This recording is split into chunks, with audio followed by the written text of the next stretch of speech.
Welcome to Sports Talk with R&J. I'm Steve Risser along with Justin Alfred. We got a busy couple shows today. We got the NBA playoffs. The Red Sox and Yankees played last night. Mullins is coming back.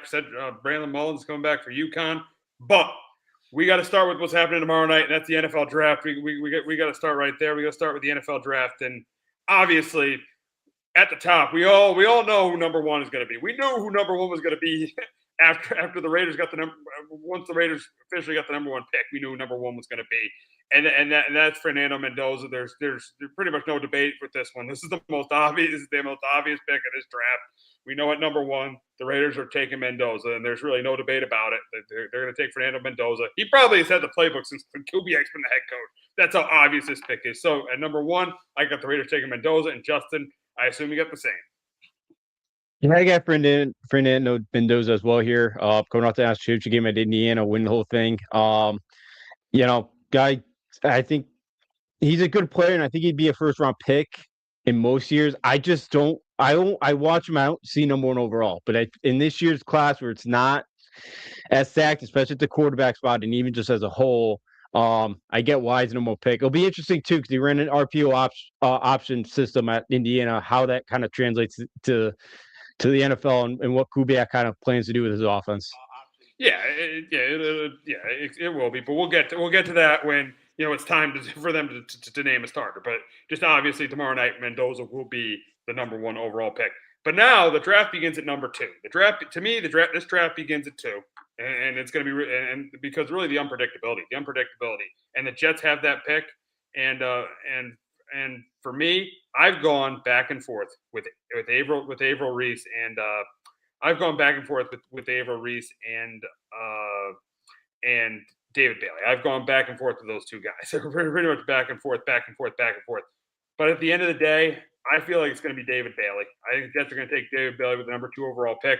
I think he had 14 sacks last year at Texas Tech. Bailey recently had 7 sacks in his entire college career. Bailey had 14 sacks.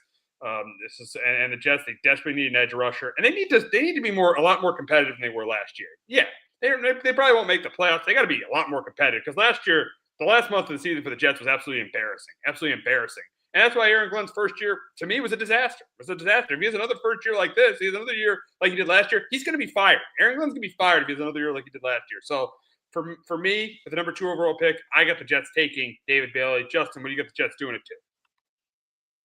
I got David Bailey as well here. I'm going off the board. They need a pass rusher in the worst way. I know they didn't get a pick last year, but they're good. Some of that was a secondary, and some of that was also they could not generate any pass rush. So they need somebody. I'm with you. Aaron Glenn needs somebody to kind of help try to keep his job next year. But he's not great against the run, but he is great at getting to the passer, and that's what the Jets need right now. Yeah, they need the Jets definitely need an edge rusher. That's why I think we both have them taking David Bailey with the number two overall pick. Now at number three, that is the Arizona Cardinals, and for me, for the Cardinals, it could be to me it was between a tackle and Averill and Averill Reese or David Bailey. I've now knowing that I have Bailey going number two overall to the Jets. I'm going to take the guy who I've been going back and forth with going number two to the Jets, and that's Arvell Reese. For the number three pick, I got them taking Arvell Reese. They got Josh Sweat on the edge, but I think they need another edge rusher. I know he's very raw and he doesn't have a defined position as an edge or an outside linebacker. But I think the Cardinals need to improve their defense. Their defense was a disaster last year, and I think Averill Reese, even though he doesn't really have a defined position, is one of the best players. After David Bailey, the second best defensive player in this draft. That's why with the number 3 overall pick, I got the Cardinals selecting Arvell Reese out of Ohio State. But Justin, what do you got the Cardinals doing at 3?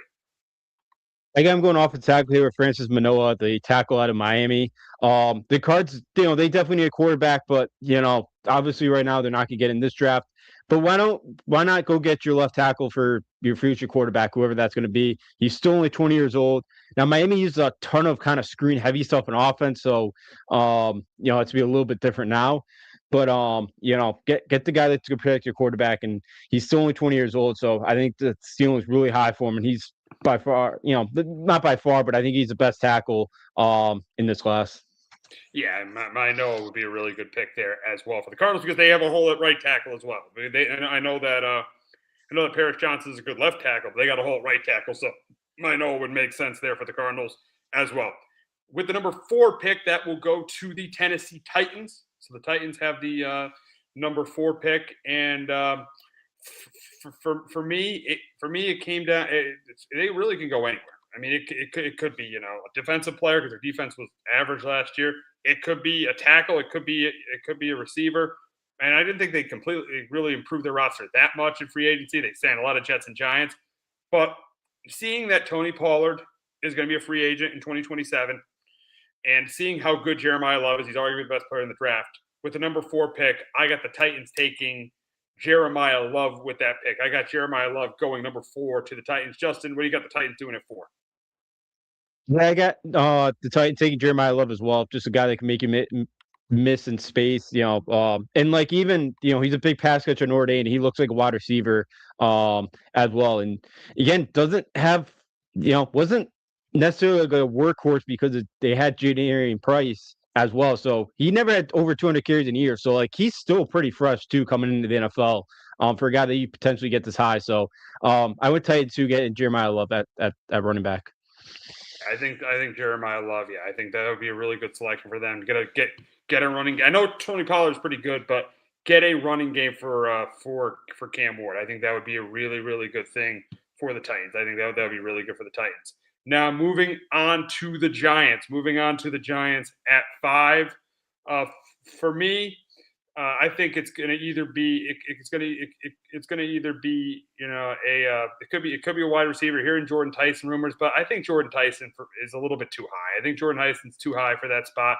You were hearing about Caleb Downs too, but again, Caleb Downs and Sonny Styles are pretty much even in Styles plays the more important position. So with the 5th pick, I got my Giants, and I know the Tom McShay said on the Rich Eisen show, word on the street is that the Giants are not going to take a Sonny Styles, but I think that is a complete smokescreen.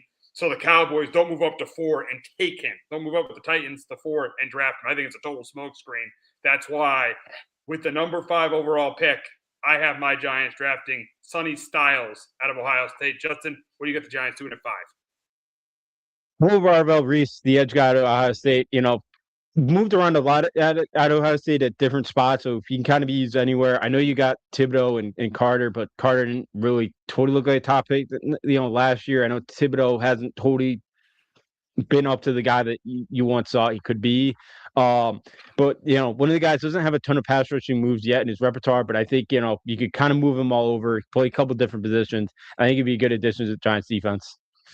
Yeah, the thing about that is even if Reese is there, he probably would have to take him because he'd be the best player available. But again, he doesn't really have a defined position. But if he was there, which I don't think he's going to be there, I think I could see the Giants taking him there. I could see the Giants taking Arvell Reese there just because he'd be the best player available.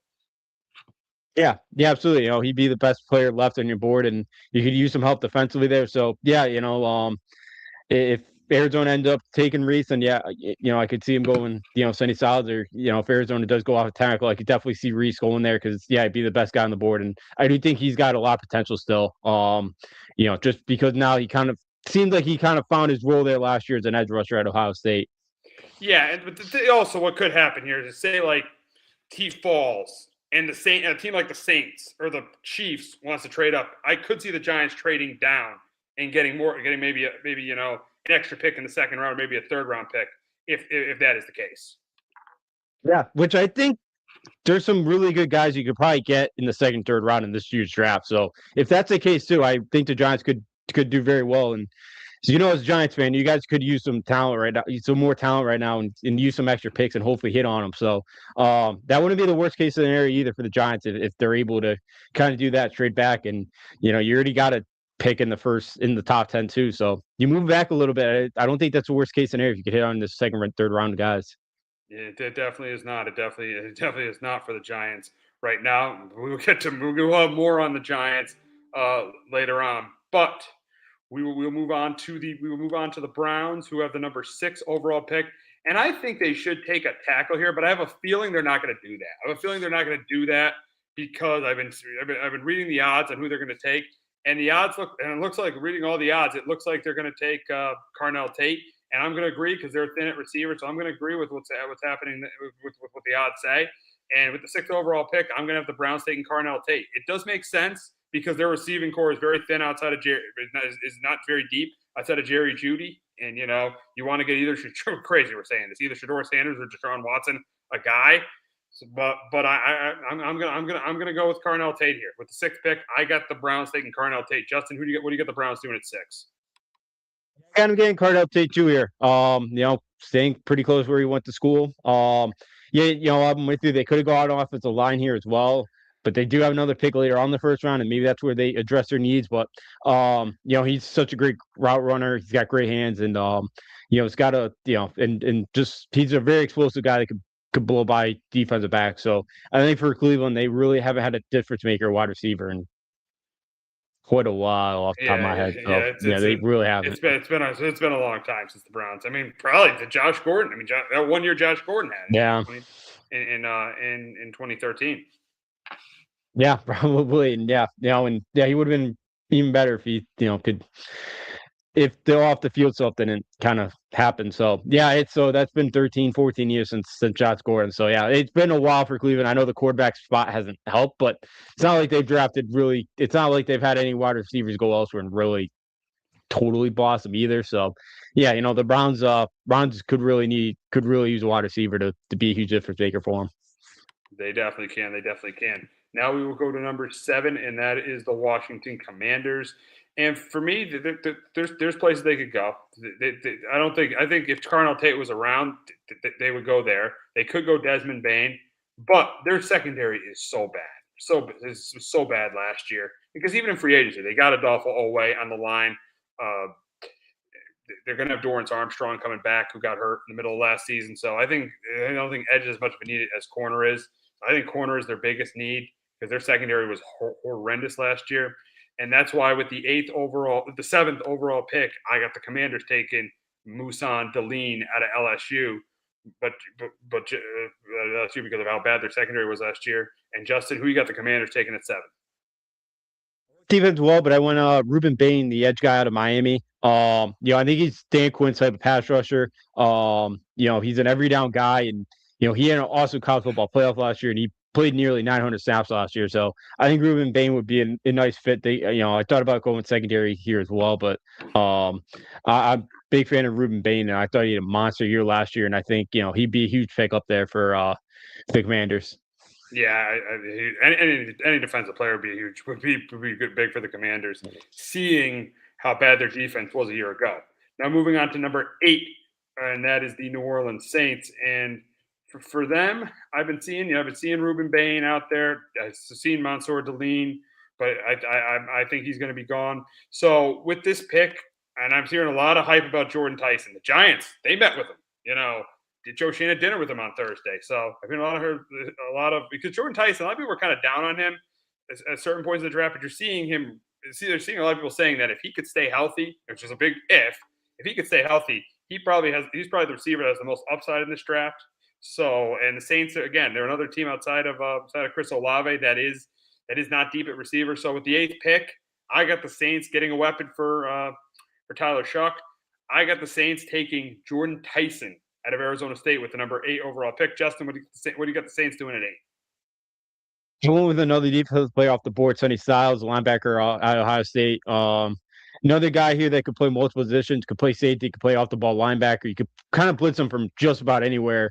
And any defense coordinator would love to have a guy like this on there. So, and he switched to linebacker in 2024. So, his instincts are, so he's still learning the position. His instincts will only get better as time goes on here. So I went to Saints getting Sonny Styles.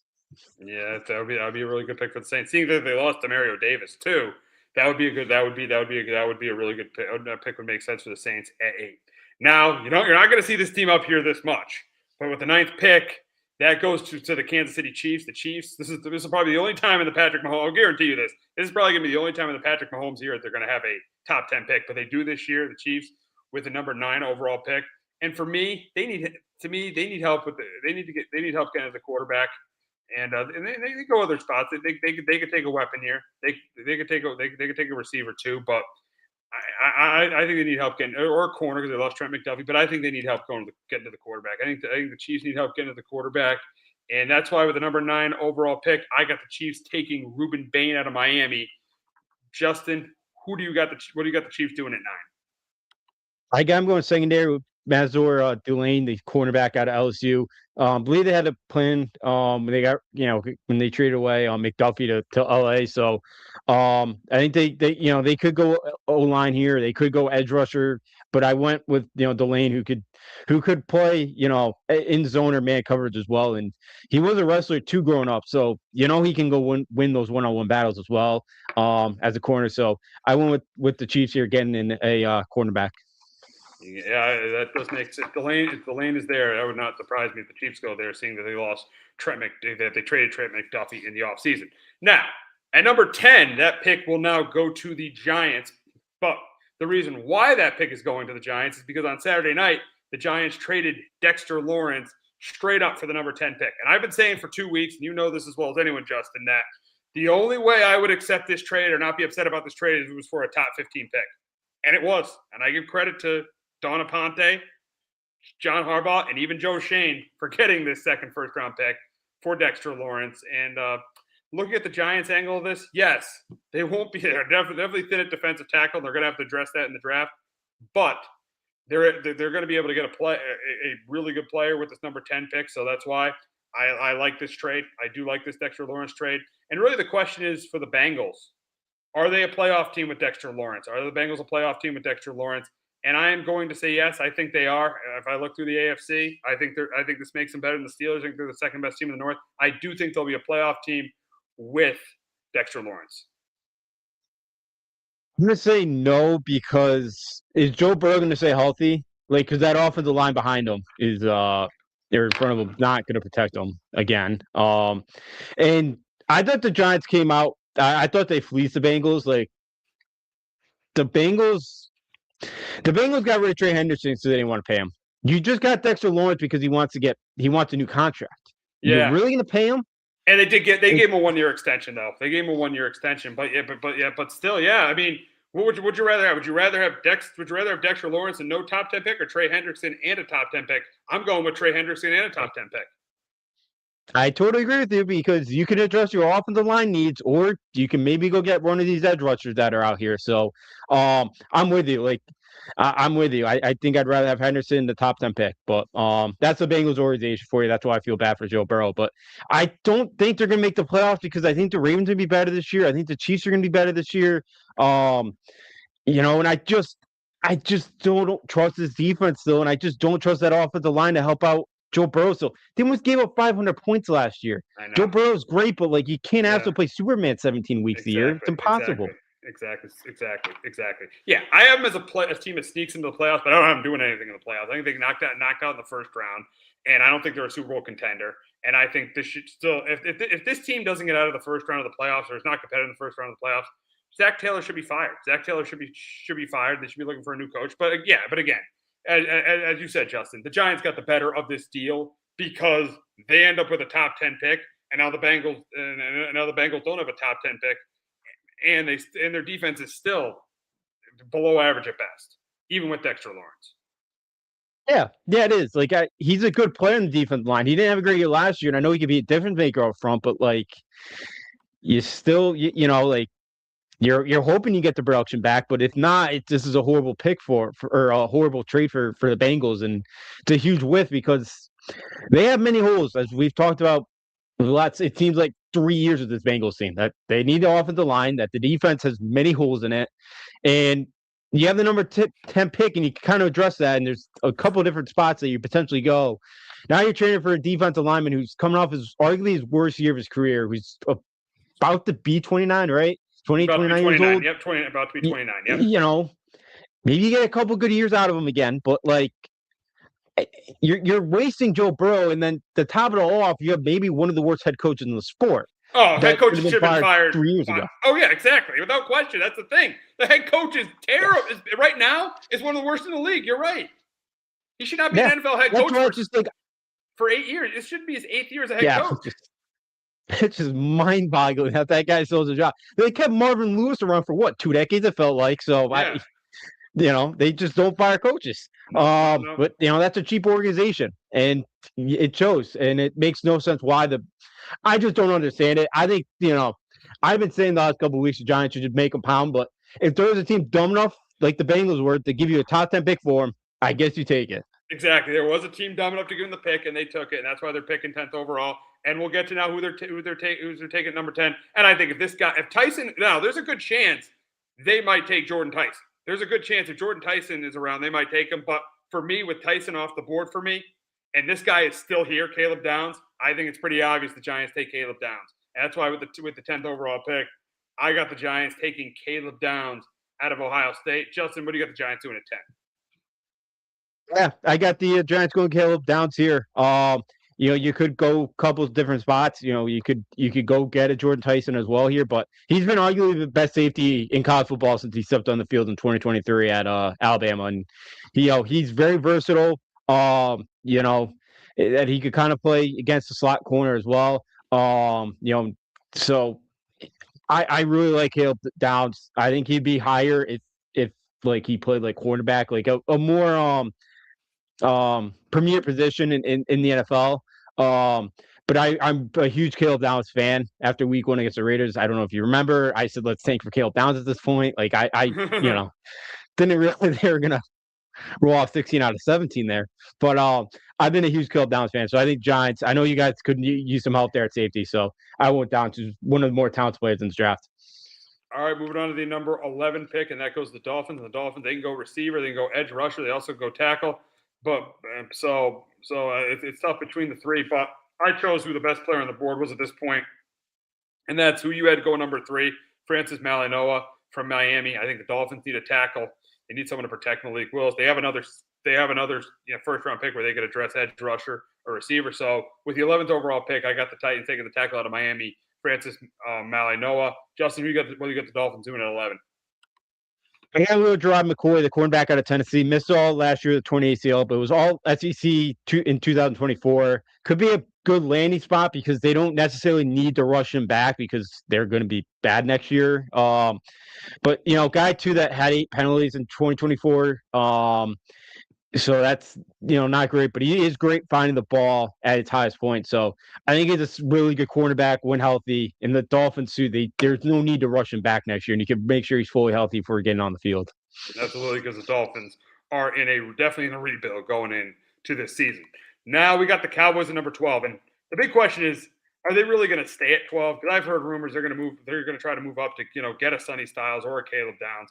I've heard rumors that they're going to be aggressive, but saying they still are at 12, I think this team the Cowboys, they definitely need help in the secondary. The Cowboys definitely need help in the secondary. So with this pick, I got the Cowboys taking Jermon McCoy out of Tennessee. I think they go Jermon McCoy out of Tennessee. I think they go defense with both these picks. This is a big draft for them because of what they traded away traded away in August to get to get the 20th pick. But this is a big draft for the Cowboys. They got to do well in this draft. This is a must, especially with their quarterback being north of 30 years old. So, but with the 12th overall pick, I got the Cowboys taking Jermaine McCoy out of Tennessee. Justin, what do you got the Cowboys doing at 12? Then I'm going edge rusher, Akeem Metzador, the edge guy out of Miami here. He's going to be 25 when he makes his NFL debut, so I know that's a little bit of a risk there. But even if he gives you 5 years, I think it's gonna be worth it for the Cowboys what they kind of lost last year with Parsons. So he started at nose guard at Miami, moved to the edge the last couple of years, but he's an injury risk because he did play 6 years in college. But I think the production though that he could give you would be well worth it if he could stay on the field because I do think he's a beast. But again, the injury concerns and being 25 years old, I get why it could potentially scare off teams. They got a comment from Jared Hayden Hurst. That's a tight end that's in the league right now. But I like to be interested to hear what Jared, he's a Cowboy fan, who Jared would want the Cowboys to take with these 2 picks, would want them to take. But yeah, I think Cowboys, I think it's pretty obvious they got to go defense. I think the Cowboys is pretty obvious. Seeing what they traded away, it's pretty obvious to me that the Cowboys got to go defense here. Yeah, they absolutely do. Because they got a solid offense right now, and Dak Prescott, and but yeah, the defense right now is definitely the biggest concern for the Dallas Cowboys in this draft. Yeah. Oh, without question, is the biggest need for the Cowboys in the draft. Now we got the Rams at 13, and for them, a lot of people are saying receiver because of the age of Javante Adams. They're also saying maybe tackle because of Matthew Stafford. You want to keep a quarterback like Stafford upright, and that's why I went with tackle here. And I went with the second best tackle on the board. I went with Spencer Fano. I got the Rams taking Spencer Fano with the number 13th overall pick. Justin, what do you got the Rams doing at 13? I am going Mekhi Lemon, the wide receiver out of USC. He just kind of feels like a Rams kind of type, Sean McVay type wide receiver. He's an excellent route runner, physical, um, been very reliable as well. And I think he could slot right in. He could be kind of a slot receiver. I know Puka's there as right now. I know there's been some off the field stuff going on with him this offseason, but I really like Mekhi Lemon, and I don't think the Patriots trade up for him, but I would not mind if they go get Lemon. I've been a huge fan of him. All right, we got another comment from Jared. He says Mesidor aged like Hurst, and I like the McCoy pick. Yeah, he's a fan of the McCoy pick there, so I'm happy he's a fan of that pick there at 12. So I'm interested to see what he says about our pick. We got the Cowboys taking at 20, but going back to the Rams, yeah, Mekhi Lemon makes sense. I think with the age of Devontae Adams, getting them another receiver, to me that would make sense for. That definitely would make sense for the Rams there at 13. Now we move on to the 14th overall pick, and that goes to the Ravens. And for me, I think they can either go receiver, but I think they got to upgrade that offensive line, especially that interior of that line, losing Tyler Linderbaum free agency to the Raiders. I think you got to upgrade there. And for me, I'm going to go with Vega, my guy from Penn State, Vega Owain from Penn State, really good guard, first team All American, solid player, one of the few bright spots on that Penn State team last year. So I'm going to go with Vega Owain with the number 14 pick with the Ravens. Justin, what do you get the Ravens doing at 14? Yeah, I'm going right with you there. Olaf Vena Venga, the guard out of Penn State. I think he'd be a starter day one. I think he checks all the boxes physicality wise, technique wise, and I think he's a really good pass protector as well. So more than likely kind of fit more than likely would fit as a guard at the NFL level. Yeah, I think he does. I think he really fits here, and I think he can be a plug and play guy, and help the Ravens right away. I think this guy will help the Ravens right away. Now, with the number 15 pick, that goes to the Bucks, and for me, I think edge is where they need the most help. And Todd Bowles is a defensive guy, and that's why with the number 15th pick, I know Jared's not the biggest fan of this guy who's listening to us right now, but I'm going to go with Akeem Mesidor out of Miami. I got Mesidor going with the 15th overall pick. Justin, what do you got the Bucks doing at 15? I am getting Keldrick Folk, the edge guy at Auburn. Filled the need, as you mentioned, that they need a pass rush here. He's only 21 years old still, and he's good at really setting the edge in the running game. So I think it'd be a really nice pickup for Todd Bowles and that Tampa Bay defense. Yeah, he definitely would be. He definitely would be. Now with the 16th overall pick, and it's crazy the Jets have this pick because it's crazy that the Colts traded Sauce Gardner for a first-round pick. Seeing that Sauce Gardner barely played for them last year and hasn't played at an elite level since 2023. So to me, it's crazy that the Jets have this pick, but they do have this pick at 16. And if I look at the Jets, I got them addressing the defensive end position in the with the number 2 overall pick, and now with the number 16 pick, I'm going to have them address receiver. I think they just need some depth at receiver, and this is why. And I think and you have them going 13 to the Rams. I'm going to have them going 16 to the Jets. I got the kid who had over 1,000 yards, receiving at USC last year. I'm going to go Mekhi Lemon with this pick. But Justin, what do you got the Jets doing at 16? He got him going wide receiver as well, but Jordan Tyson out of Arizona State. You mentioned earlier, if he could stay healthy, he could be an outstanding wide receiver, maybe the best one in this class. He's got natural talent. He's not a great physical receiver, and he won't break many tackles. But when he's on the field, he's a huge difference maker, and I think the Jets could obviously use one. They're another team that hasn't really had, I think I Garrett Wilson, but you compare him with Garrett Wilson. If you can ever get a quarterback in New York, he'd have 2 great weapons that he could throw the football to. Oh yeah, they say you get Jordan Tyson, you get and Garrett Wilson. Those would be two really really good weapons right there.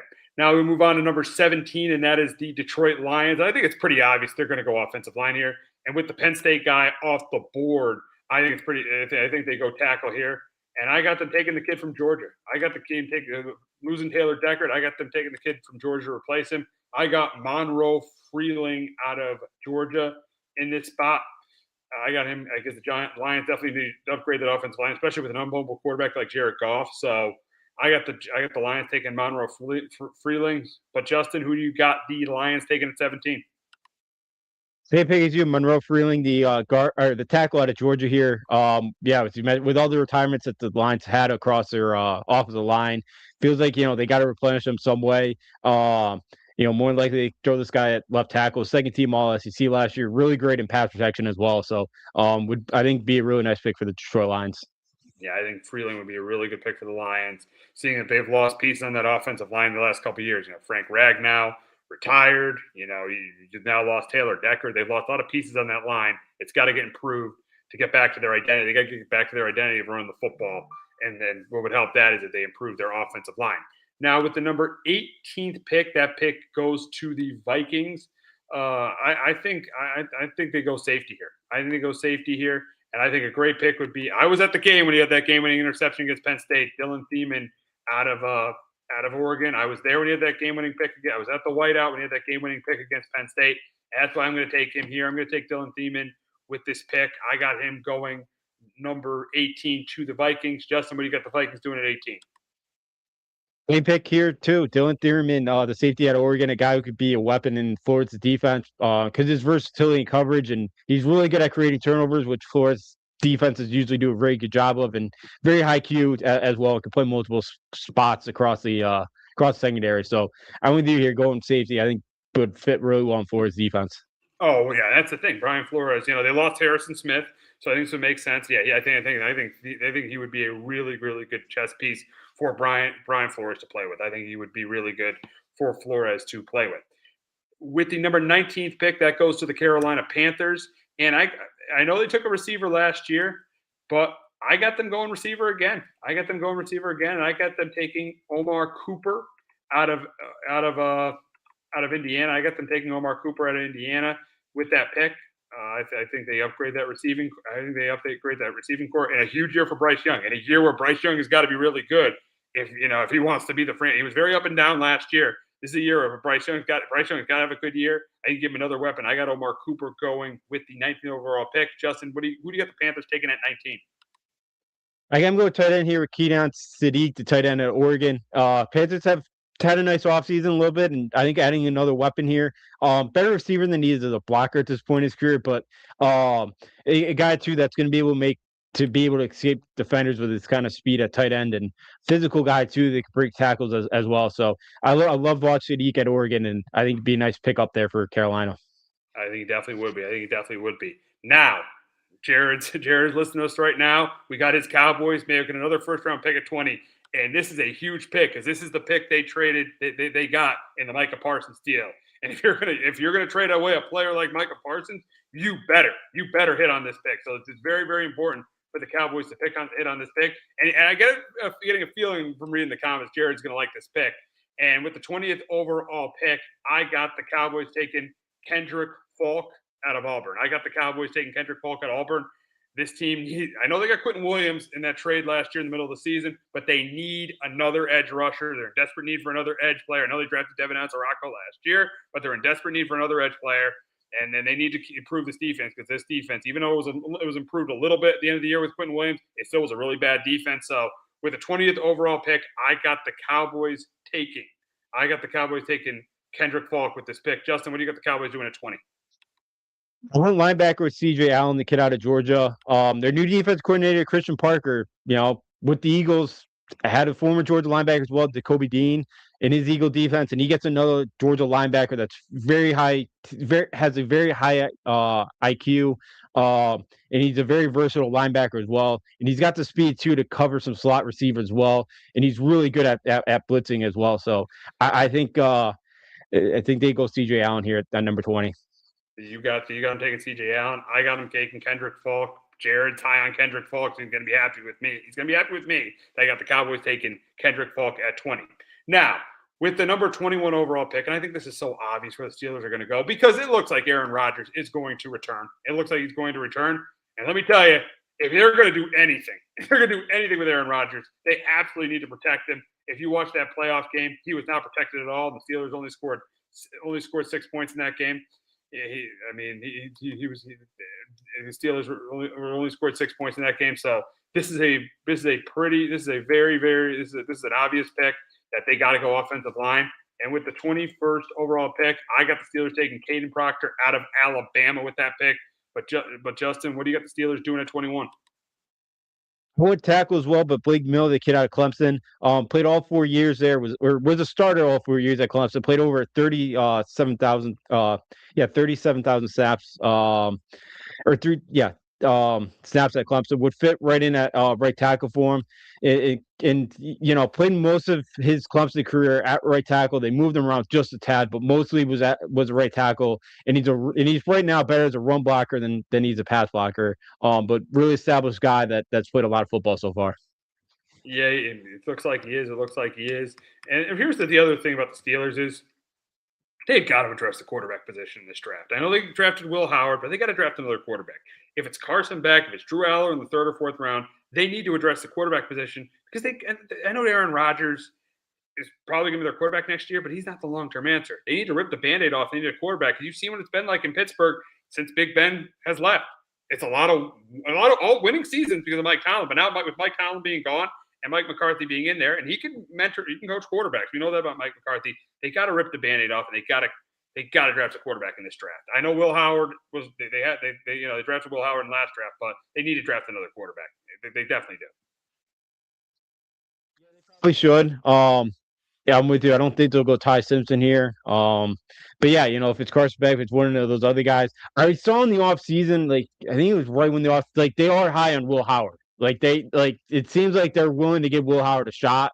I don't know if I agree with that or not. I thought he was all right. It just didn't really screw things up at Ohio State.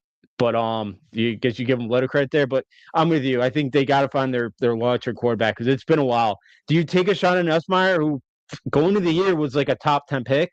That injuries, bad off the line. That'd be a good shot. At 3rd round, I'd take a chance. I'd absolutely take a chance on Nussmeier in the 3rd round. I absolutely would. If I'm them, absolutely I'd take a chance on Nussmeier in the 3rd round. Yeah, so so I'm with you. I'd probably take a flyer on him and see what he's got. So I'm with you. They do have to draft the quarterback issue because it's been what Big Ben retired almost 5 years ago now. So since 2021, since 2021 he's been retired. So it's about time they figure out the quarterback situation because again they're just in no man's land and that's what they've been for quite a while now. It seems like.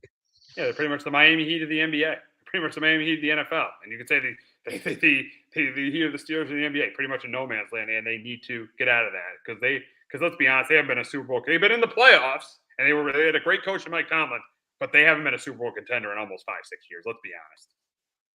Yeah, no, I agree. They really haven't. It's been a while, and that Steelers organization, it's not like them to go kind of a couple years like this without being at the top of the sport and being a Super Bowl contender. So I'm gonna say, yeah, they're doing a great job of just getting the playoffs every year, and with maybe not great talented rosters and mediocre quarterback play, but yeah, it's time for that Steelers organization kind of get back to climbing top of the AFC with the Chiefs, the Pats now, and the Ravens could be up there as well. So. Yeah, it's time for the Steelers to get back there. Yeah, it definitely is. It definitely is. Now at number 22, that pick goes to the Chargers, and I'm going to have them go best player available here. I know a lot of people have them going defensive tackle, a lot of people going defensive line. I have them going best player available here, and I got them taking the Oregon kid. I got them taking the Oregon tight end. I got Keon Sadiq going number 22 to the Chargers. I think that's another weapon for Justin Herbert, and I got them taking Keon Sadiq at number 22. But Justin, what do you got the Chargers doing at 22? I'm going Peter Woods, the defense tackle out of Clemson. Guy going into the year because his production dipped a bit last year. He's another guy that was projected, before the college season. They go top 10 in the country and maybe be the first defense player off the board this year. So this is a guy that At number 22, get some premium on. Over 300 something pounds, and he treats his opponents kind of like rag dolls, and really good productive player the first couple of years at Clemson. Last year it dipped a little bit, but if you can get the top talent what you saw kind of at Clemson the first couple of years, I think this is a great pick at number 22. All right, number 23, that pick goes to the Eagles, and they could go tackle, but again, I'm going to have, again, going best player available here. And a guy who played with Quinyon Mitchell was a Toledo guy, and I got them picking another Toledo guy in the secondary. I got them going Emmanuel McNeil Warren. I got them taking him with the 23rd overall pick. Justin, what do you got the Eagles doing at 23? I got him going off the tackle. Spencer Fano, the kid from Utah. Definitely could go higher in this draft. He could play some guard until Lane Johnson retires. Won the Outland Trophy for the country's best interior offensive lineman last year. His frame could kind of limit him to have to take a guard during his NFL career, but maybe the Eagles give him a shot when Lane retires to get that attack position. But I think it'd be a nice pick for the Eagles here. Boost that off the line. Here's the big question, because we all know there's a very good chance that A.J. Brown is going to be a Patriot after June 1st. That's the big question. We know that A.J. Brown's probably going to be a Patriot. What are they? And I know the Eagles, they traded for Datavion Wicks, and they signed Hollywood Brown. What are the chances that the Eagles will take a receiver? I think there is a chance, but for me, I didn't, because the top 4 receivers for me were off the board. For me, they were off the board. I have Tyson off the board at this point. I have Cooper off the board at this point. I have Tate off the board at this point, and I have Lemon off the board at this point. So I'm going to say that there's a chance, but I am going to say there is a chance the Eagles, even with what they have done at the receiver position so far in the offseason, I think there is a chance they will take a receiver with this pick. Yeah, I wouldn't be shocked either. I still have Omar Cooper on the board. I'm still a huge fan of Casey Concepcion. So, yeah, I could definitely see the Eagles taking one of those two guys as well, because, yeah, they could use some more depth there. And because their passing game last year wasn't great, as we know. And I know they've made some additions here, but none of those guys kind of, like Devontae Smith's going to have to kind of fill that number 1 spot. But, they could definitely use some more depth at the wide receiver position. So I wouldn't be shocked if they do it either if one of those kind of guys fall here in the draft and they end up taking them. Yeah, I would not be surprised either, seeing that A.J. Brown will probably not be with their team at the beginning of June. Now, moving on to the number 24 pick. That pick belongs to the Cleveland Browns, and I had them go. I'm very confident they're going to go receiver and tackle with these 2 first-round picks. I'm very confident they're going to do that. They're going to go receiver and tackle. So for me, I went receiver at 6, so I'm going to go tackle at 24 for them. So with this pick, I got the Browns taking Caleb Loma out of Utah. And Justin, what do you got the Browns doing at 24? And we go Caden Proctor, the off tackle out of Alabama. I got him getting the wide receiver early on here. And now, they build that off the line. Proctor's only 20 years old, and he started, as a true freshman at left tackle, which under Saban is a rarity and shows how much Nick Saban loved him. I think he has true potential here to be an all-pro guy.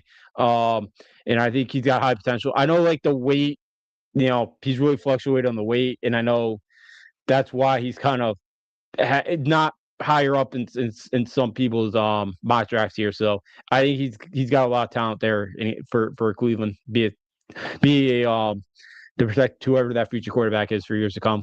Yeah. Again, it's going to be tackle or receiver. I think it's going to be tackle and receiver with these 2 first-round picks for the Browns. Now moving on to the Bears at 25. I think they're going to go defense here, and I think they're going to go defensive tackle.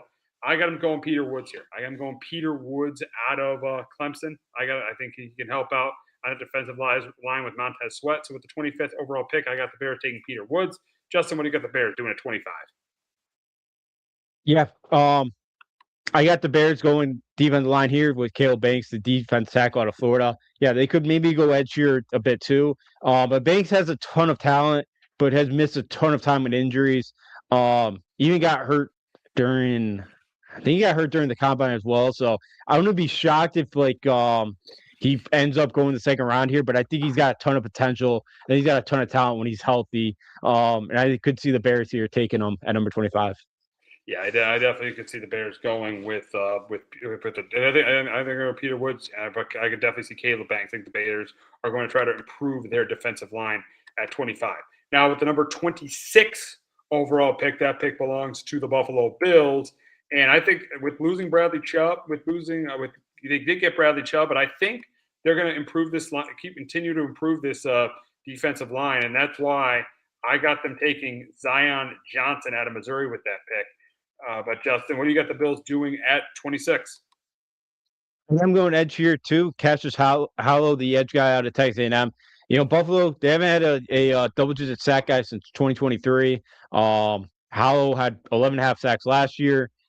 One defensive player of the year in the SEC a year ago. So, I think he's great at getting the quarterback, and he also can drop back into coverage and match tight ends or running backs as well if Buffalo wants to use him like that at times. So I got Buffalo here as well, improving their edge.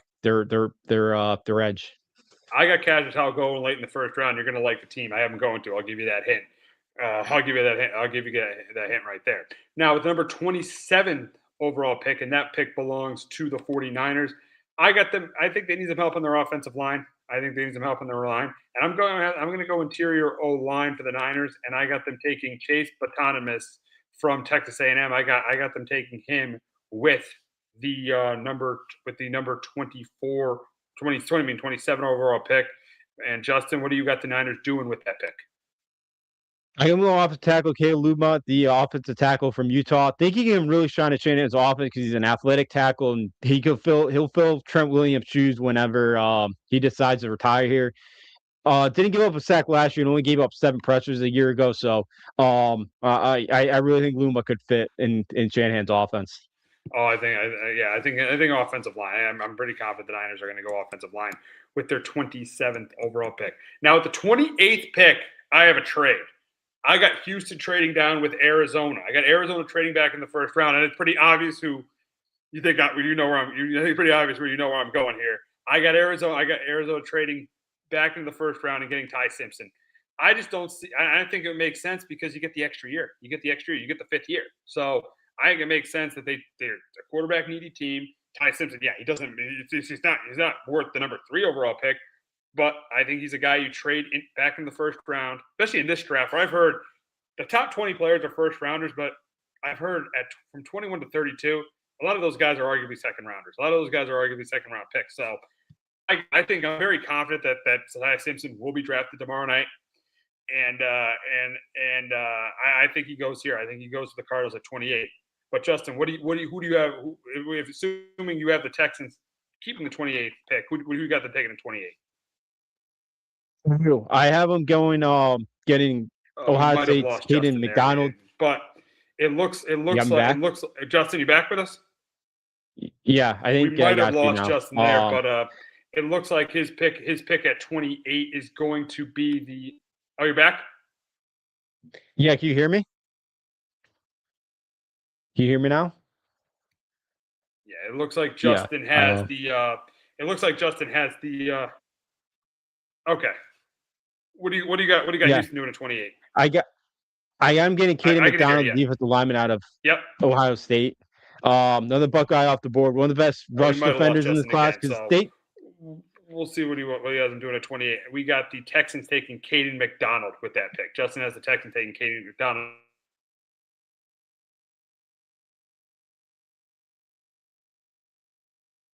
Yeah, I think Steve's having technical stuff there, and so we get him back. But yeah, so I have Caden McDonald from Ohio State going number 28 there, and the Texans don't really need a pass rusher. They already have 2 great ones, so somebody that come and fill the nose guard spot, really good breaking double teams here. I think he's they don't necessarily need him to be a great pass rusher off the bat. So we'll move on to the number 29. I actually do not have I don't have Steve's pick here, so I'll give you mine here at number 29 with the Kansas City Chiefs are back on the board. I have them going back at getting a cornerback in Colton Hood, the cornerback out of Tennessee, and I think we're going to get Steve. But he got you back. think you're back. I think I am think back. I Steve am back. is I now am back back. with And us. all right, I am back with us. cool. I was just about to move on to I'm pick back. number 29. Yes, I am back.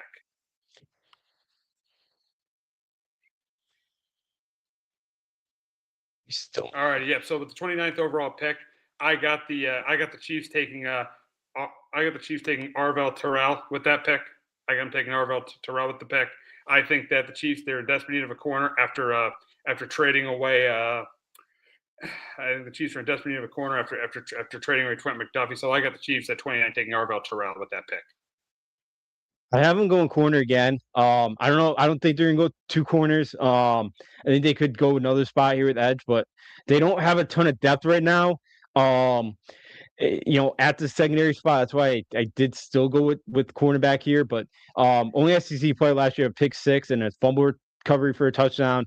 Um, you know, he's somebody too that I think could fit Spags' defense. He's very aggressive, and he's very good at getting downhill against the run. So I think he could really fit their defense, and I think Spags would be a big fan of him.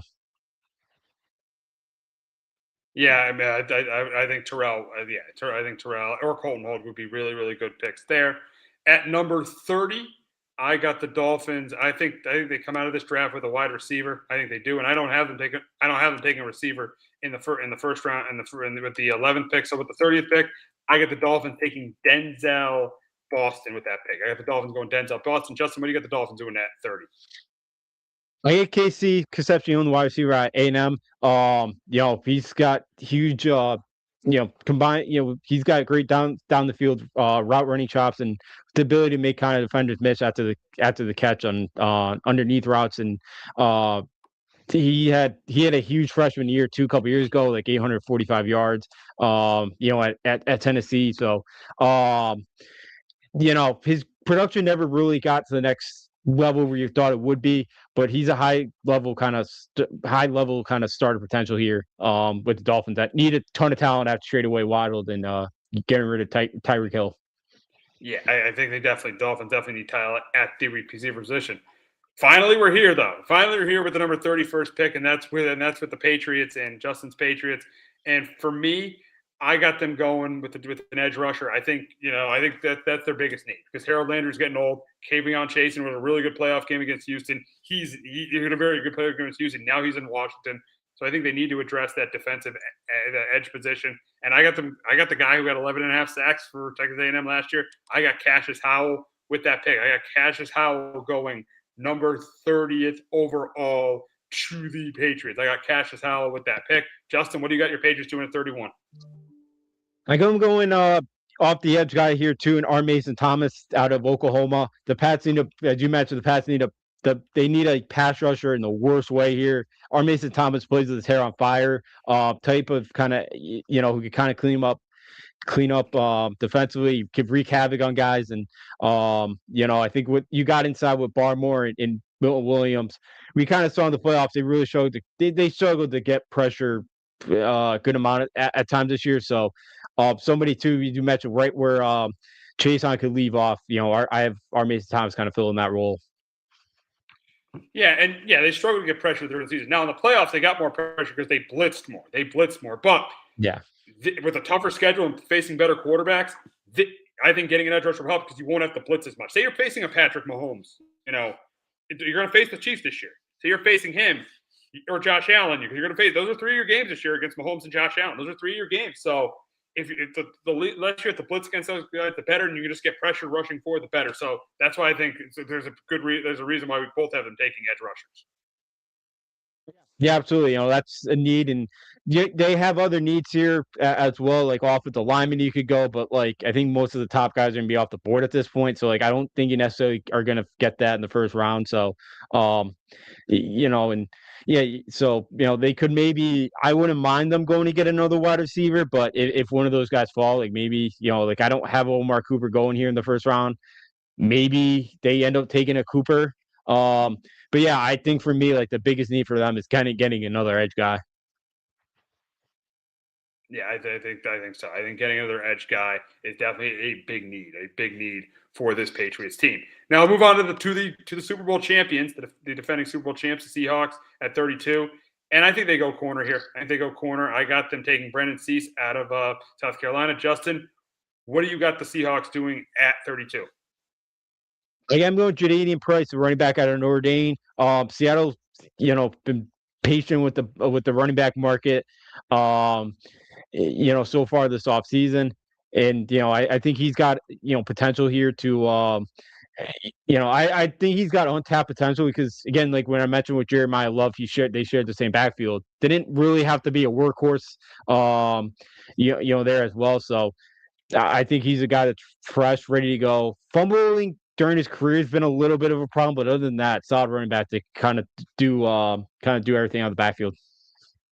Yeah, I think yeah, he is solid. He can do everything out of the backfield, so that would be a good pick. Seeing the Seahawks lost Kenneth Walker, that would be a really good pick for the Seahawks at 20. Now, before we wrap up, it's a little bit of a surprise yesterday what happened with Mike Vrabel, and he addressed his situation.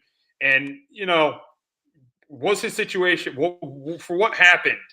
For when this came out with him and Diana Rossini, when it happened, the first opening statement, I think it was not good at all. Saying that it was laughable was not good at all. But yesterday, I felt like he did the right thing. I think right before the draft, he did the right thing. Standing in front of the media, talking about what happened, saying I had to have a lot of difficult conversations. I mean, that's a pretty much admission of guilt. Saying I had to have a lot of difficult conversations with my family and my organization and people I care about. So I think he admitted guilt right there. So yeah. Did you like the statement he made 2 weeks 2 weeks ago? 2 weeks ago, not at all. But I think he did the right thing yesterday, addressing the team and and now they could put this thing in the rearview mirror and get ready for the season. Yeah. Yeah, I'm with you. I hope now this is all kind of behind him. Yeah, he pretty much kind of admitted guilt while saying it yesterday in his statement. So yeah, I'm hoping now it just goes with better because 2 weeks ago his thing was not great. And yeah, he admitted it. I'm glad it's over. I'm glad they could just kind of focus on the draft now. Hopefully focus on OTAs and all that stuff, and hopefully just move on where this thing's not much of a conversation anymore. So yeah, I thought he went about it the right way. Better yesterday than he did a couple weeks ago, where he kind of laughed it off, and when it clearly was more than more than just nothing. And I'm glad he didn't totally admitted but kind of admitted it. So yeah, I'm Yeah, glad and hopefully exactly, just exactly, exactly. yeah, it's all goes blows over now. Exactly. I mean, and the interesting thing is, how is he going to respond from this? How are they going to respond from this? He talked about, we want to not be distractions. We want to not be distractions, and including me. And I get he showed ownership, but how is this? I think one of the most interesting things in the season is how is this going to affect the Patriots on the field? Is it going to affect? Because the hardest thing to do in sports, to me, is get back to a Super Bowl after you've lost it. So that's the hardest thing for me to do in sports. So it's going to be interesting to see how this Patriots team, goes forward after this. Yeah, absolutely, especially with that's the upcoming schedule they're going to have this year, which would be a lot tougher. And how Drake May kind of responds after the Super Bowl game where he didn't play great, his offensive line didn't play great. So yeah, where especially too where the Patriots got a lot of they didn't totally deserve to be there. And they played over the skis this year and all that. So I think there's still a lot of chip on their shoulders of this team than there should be. But yeah, now you very quickly became from kind of being the hunter to now the hunted, and yeah, we'll see how they kind of respond to all that. Yeah, much tougher schedule this year. They're not going to sneak up on teams. We know that for sure. So it'll be really interesting to see what the Patriots do. But all in all, I felt Vrabel did the right thing yesterday addressing this. Yeah, yeah, I thought he did too. I thought he did too. So yeah, glad he did it, and glad now it's out of the way, and we can move on to the draft. Absolutely, absolutely, absolutely. That's going to wrap up this edition of Sports Talk with R&J. But we will be back in about 20 minutes.